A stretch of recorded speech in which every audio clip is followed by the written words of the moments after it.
Hi there, and welcome to my YouTube video. In this video, I'm going to be discussing how to read a chart for lace, and this is starting with the basics.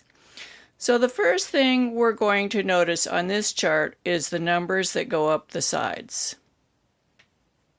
You can see the odd numbers on this side and the even numbers on this side. They can be in any fashion. For example, it could have been 1, 2, 3, 4, or it could be 1, 2, 3, 4. The significance of where the numbers are is important. When the 1 is here, that means the first row is going to be knit from this side to this side. And then you go to row 2 and you follow the directions from here to here. And then row 3, you go from the 3 over. So you start at the number and then read over. If all of the numbers were over here, you would read 1, and then you would read 2, etc. When the number 1 is over here, that would indicate that the first row is a wrong side row, and you would read 1, and then the 2 would be here and go this way. So when the first number is here, this means the first row is a right side row. The second is a wrong side row. When the numbers that are on the right side represent right side rows. The numbers that are on the left side represent wrong side rows. If all of the numbers were over here, it would tell you that it's knit in the round. All of the rows are right side rows. When half the numbers are here and half the numbers are here, it's knit flat. And you will see directions in all of these formats over time. So this particular one is knit flat because we have half the numbers on each side, and we're starting with a right side row. Now, what do these heavy lines mean?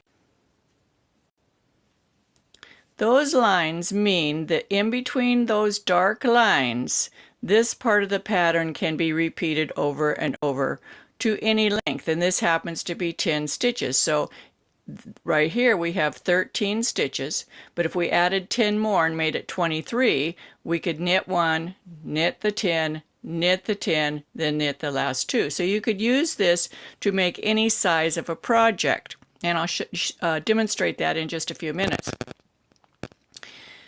These lines the stitches outside of the dark lines indicate these are stitches used to balance the design horizontally on the fabric, and they're only knitted at the very beginning, the first stitch across the entire row, and these are the last 2 stitches across the entire row.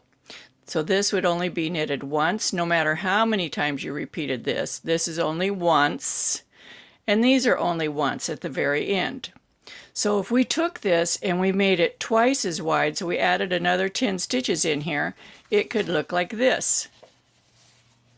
So we have that 1 stitch at the beginning that balances it, 10, 10, and the 2 at the end.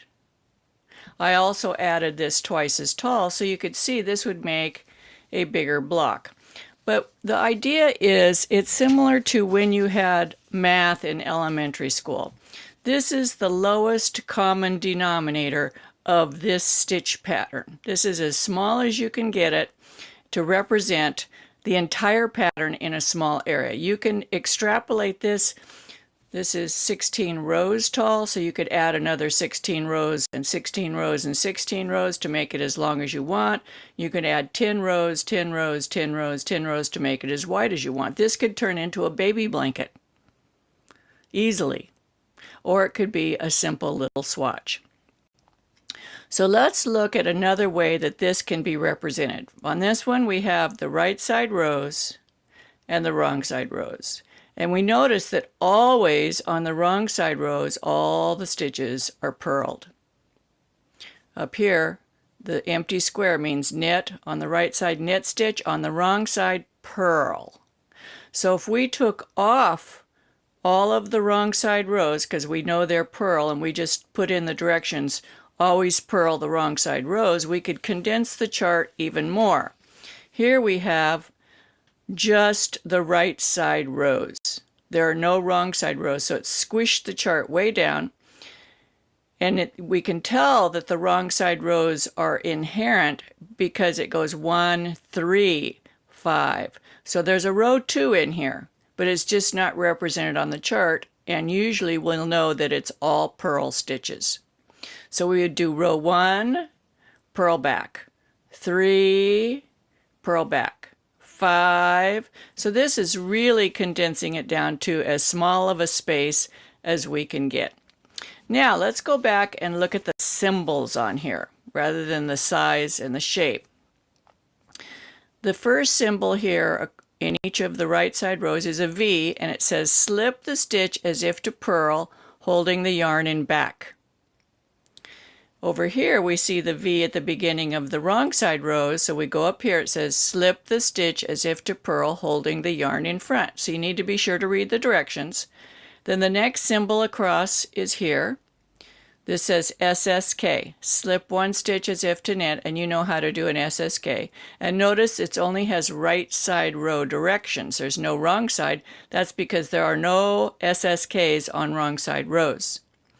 Then we have the O, and that stands for yarn over, and again there's just a right side direction because it's only worked on the right side. The next symbol is a knit two together, same thing. And then this symbol here is a slip one, knit two together, pass slip stitch over. It's a double decrease. And we know the basic rule of lace knitting is that for every increase there's a decrease so that the fabric stays flat. The rows don't get wider or skinnier, right? So if we have a double decrease, we have a yarn over, 2 yarn overs associated with it. But over here we have this funny red double decrease because there's only 1 yarn over on this side at the very beginning of the row. This is very confusing to many people, but when you first start row 7, the very first time, you're going to slip the first stitch, and then instead of working this as a double decrease, because there's only 1 yarn over, you're going to come down here where it says red and replace the knit two together at the first occurrence across the row with a knit two together. That's missing off there, but it's with a knit two together. So we're going to slip one, knit two together, yarn over, knit, knit, knit, knit, knit, yarn over, and then when we come back to it, this is going to be a slip one, knit two together, pass slip stitch over because it has this yarn over, then this stitch, then this yarn over. So there's 2 yarn overs associated with it. You can see on each one of these that there's a yarn over for every decrease, so it's balanced. So now we have the basics in reading a chart for lace work knitted flat. This is in conjunction with a knit along knitting tutorial that I'm doing. You can purchase the pattern on Ravelry. There'll be a link below. This is for the first section, and I hope you subscribe to my channel, share this information with your friends. You can share my video. I appreciate it if you do share my video, and you can join either one of my groups. I have one on Facebook. It's called Knitting with Suzanne Bryan, and I have another one on Ravelry. It's also called Knitting with Suzanne Bryan. So be sure to subscribe to my channel so you'll see the next videos coming up, and you'll be notified when they come out. And happy knitting!